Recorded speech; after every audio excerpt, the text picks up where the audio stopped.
X-Men Apocalypse is the long-awaited new title in the X-Men movies. That's encompassing also the Wolverine movies. And the only one I really didn't like was X-Men Origins. I thought that was just awful, but there's a big long story of that, how it was rushed into production and they started working on it while the writer's strike was going on, so there wasn't a script. So kind of like how Transformers 2 is so disjointed, that's how Wolverine X-Men Origins was. But I like all the rest of the X-Men movies, even X-Men The Last Stand. It's got a lot of problems, but I think that it was a cool movie. I thought that it was entertaining. They rushed the Dark Phoenix storyline, but still I enjoyed it.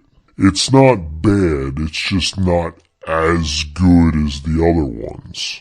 X-Men Apocalypse, I absolutely loved. I really enjoyed this. So I was kind of surprised at how it's divided people. Like, I can understand why Batman vs. Superman was so divisive, how people really either loved it or hated it. I was kind of expecting that going in, but this had such a strong lead-in. I mean, people loved First Class, they loved Days of Future Past, and this one again being directed by Bryan Singer.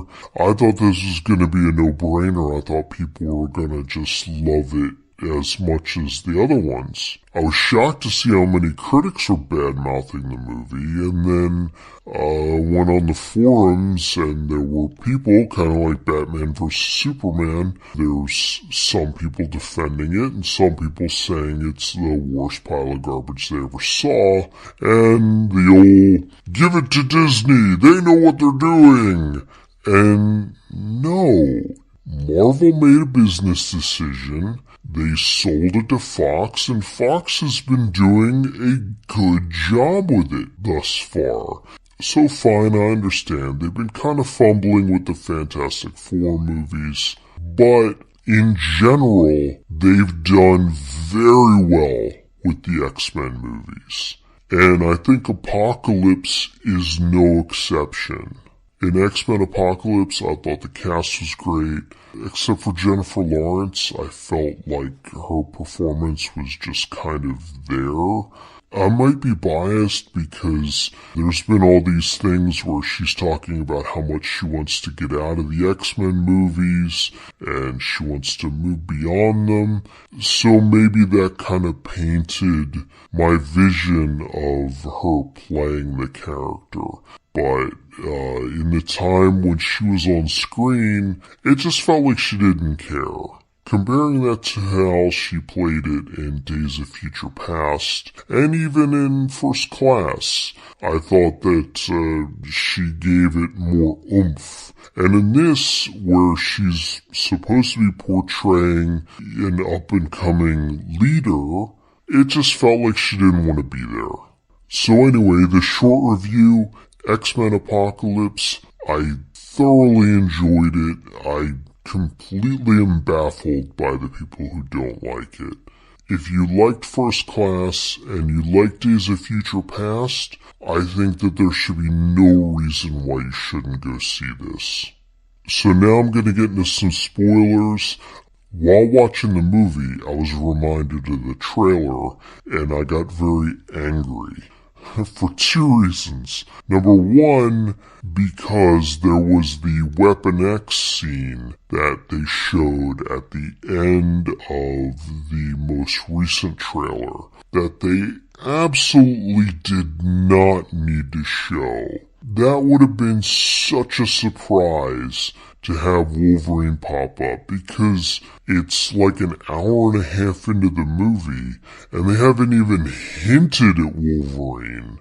And then they're in Stryker's military base and they find Weapon X. That would have been so great to just completely come out of nowhere and not know, but in the most recent trailer they had to show Wolverine, and so when it happened it still was cool, it still was one of my favorite parts of the movie, but it was no longer a surprise, and that surprise was completely ruined. My other gripe, the Professor X sitting there bald, was the last shot of the movie.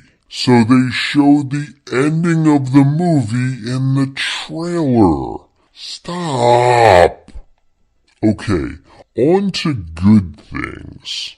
Jean Grey unleashed her powers, and they did a fantastic rendition of Phoenix. They had her standing in midair and just this giant flaming phoenix around her. It was awesome. It gave me like the chicken skins. I was so excited. That was great. So for future movies, they did say that there's a possibility they might do the Dark Phoenix saga, but they're going to do it right this time. Because in X-Men The Last Stand, the whole Dark Phoenix thing was maybe 15 minutes long, and it's one of the most well-known comic book story arcs out there. And it was just so compacted. It was almost a throwaway thing. Seeing something like Dark Phoenix, I figured that this was probably one of the only chances this was ever going to happen. So, even though it was short, I was kind of happy that it happened at all. However, now things have changed, and we're getting comic book movies left and right, and the possibility of them doing maybe another trilogy, doing a whole Dark Phoenix storyline would be fantastic, would be amazing. So that's really exciting. The possibility that they'll do that is good enough for me right now.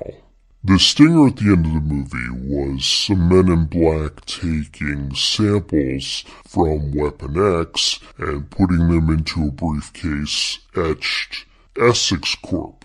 There were a lot of people in the theater who sat there and went, "What's Essex Corp?" So me and a few other people were laughing, and then somebody was nice enough to shout out, "Mr. Sinister." And then the follow-up to that was, "Who?" So, I'm really excited about Mr. Sinister. He's one of my favorite X-Men villains. The other thing is, that means that there's a possibility that they're gonna bring in X-23. X-23 is the female clone of Wolverine.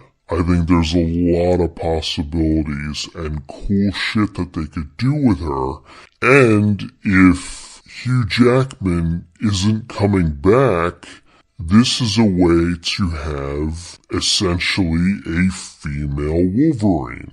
And the thing is, she's not a gender swap. She's not replacing Wolverine. Wolverine still exists. She is her own character with her own backstory and her own motivations and whatnot. So it's not just a lazy gender swap. She's a character that's been around for over a decade now. But what I'm most excited for, and this also factors in with Mr. Sinister, there was mention that the next X-Men movie was going to take place in space. That means that we could be seeing the Brood. Oh my God, do I want to see the Brood. The Brood were shameless rip-offs of alien xenomorphs, but I've always liked them. Having a mixture of the X-Men and Alien and Starship Troopers kind of all blended into one. And again, they could set that up to be the next trilogy for all we know.